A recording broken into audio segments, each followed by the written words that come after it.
আজ 2রা জুলাই আর এখন বাজে বিকেল 5টা। কখনো ঝিরিঝিরি বৃষ্টি হচ্ছে, আবার কখনো মুষলধারে।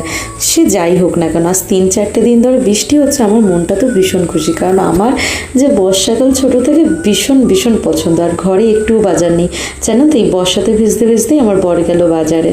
হ্যালো, নমস্কার, আমি মল্লিকা, আমি কোলাঘাট থেকে বলছি। আজকে 2রা জুলাই, মঙ্গলবার।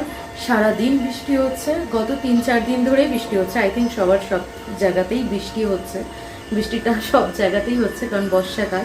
আমার বর্ষাকাল ভীষণ পছন্দ। তো বর মশাই গেছিলো বাজারে বৃষ্টিতে ভিজতে ভিজতেই, তো অনেক বাজার নিয়ে এসছে। আর রাত্রে দেখা যাক কি রান্না বান্না করবো। তো চলো তোমাদের সাথে আজকে এই সময় থেকে আমি এখন ভিডিওটা শুরু করছি। ও আর এখন বাজে সন্ধ্যে 7:30। তো যারা যারা আমাকে চেনো না, আমি মল্লিকা। আমার ভিডিওটা ভালো লাগলে লাইক কমেন্ট করে দিও, আর ভালো লাগলে অবশ্যই সাপোর্ট করো, আর ভালো না লাগলে সেটাও কমেন্ট করে জানিও। চলো তোমাদেরকে দেখা আজকে দিনটা। তুমি মোমবাতি নিয়ে এসছো? ও, এটা মোমবাতি। এখানে দেখো এই বাজার নিয়েছে, কি কি বাজার আমি জানি না, দেখা যাবে। এখানে শাক আছে না, ফ্লিপকার্ট থেকে এই যে এটা এসছে, এটা আমি তোমাদেরকে খুলে দেখাবো। এটা একটা খুব সুন্দর জিনিস। যে এখানটা রান্নাঘরে যে আমার মশলার দানি ঠানি এরকম অবস্থায় আছে, তো ওটা একটা মশলাদানি, তো ওটাতে ম্যানেজ করে রাখা যাবে আর কি। জিনিসটা খুব সুন্দর, ওটা আমি তোমাদেরকে পরে খুলে দেখাচ্ছি। ফ্রিজে আছে চিকেন, চিকেনটা বের করে নেব। আমার জন্য করব চিকেন, আর ওর বাবা চিকেন খাবে না, ওর জন্য করব ভেন্ডি আলু দিয়ে পোস্ত। দুটো রিমোটই খাটের উপর। আমি যখন রান্না করতে যাই তখন ছেলে সামলানোর দায়িত্বটা পড়ে ওর পুরোপুরি ওর বাবার উপরে। আর দুজনে মিলে বসে টিভি দেখছিল। এখানটা সব সবজিগুলো আমি বের করে নিলাম, বের করে প্রত্যেকটা সবজি আলাদা আলাদা প্লাস্টিকে ভরে নেবো। আর প্লাস্টিকে ভরে র্যাপ করে এয়ার টাইট করে ফ্রিজে রেখে দেবো। আমার মতো এরকম ফ্রিজে কে কে সবজি রাখো জানিও। এইভাবে সবজি রাখলে না সবজি খুব ফ্রেশ থাকে। যেমন বাজার থেকে আনা সবজি থাকে ঠিক তেমনই থাকে। সে 10 দিন রেখে খাও বা 2 দিন রেখে। এই যে দেখো প্যাকেট করা হয়ে গেছে সব। এইগুলো এখন কি করবো, এগুলো সব ফ্রিজে রেখে দেবো। আর ফ্রিজে রাখার পর আমি এখানে ছেলের খাবার নিয়ে চলে এসেছি খাবার খাওয়াতে। আর ছেলেকে খাবার খাওয়ানো মানে যুদ্ধ করা।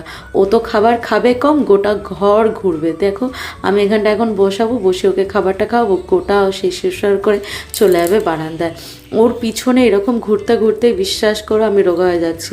কয়েকদিন আগেই আমি বলতাম যে আমি জল খেলেও মোটা হয়ে যাচ্ছি, আর এখন আমি বলি আমি বিনা জিম করে বিনা ডায়েট করেই রোগা হয়ে যাচ্ছি, আর সত্যিই রোগা হয়ে যাচ্ছি।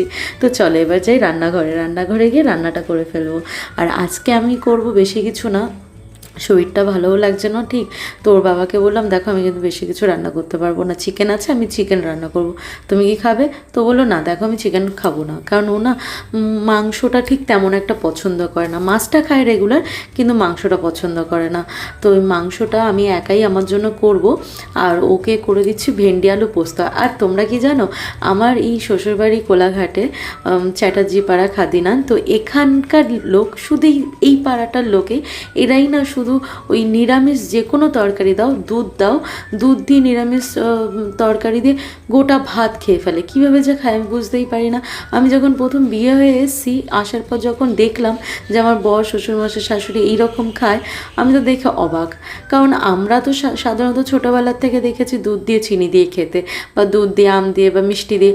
আমি কোনো দিন দেখিনি সবজি দিয়ে, নিরামিষ সবজি দিয়ে দুধ দিয়ে খেতে। তো যাই হোক, ওরা তো ওইভাবেই খায়, যে যার খাওয়া যেরকমভাবে যে ভালোভাবে রুচি মতো খেতে পারে সেটাই।